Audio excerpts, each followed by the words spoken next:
សួស្តីបងប្អូនពីយប់ពុកព្រៃនេះប៉ុណ្ណឹងមិនមមមិនមម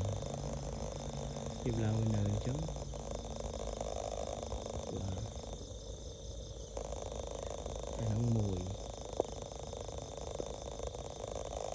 នេះមួយពីវងដី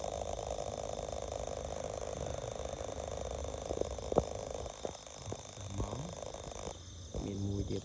តែកន្លែងទ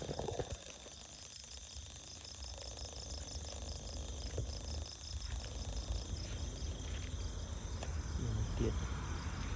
តែនេះយើងតូចដែរ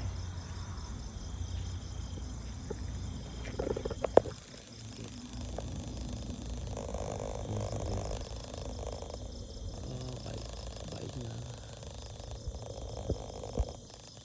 ហើយទីខ្លាំងបាយដែរបាយនេះខ្ញុំមកទៀតដែរនឹងពុកព្រៃតូចដែរបាទមកនេះខ្មុំខ្មុំមកស្បុកបងប្អូនអូអានេះទីខ្លាំងបាយដែរណាខ្មុំមកស្បុក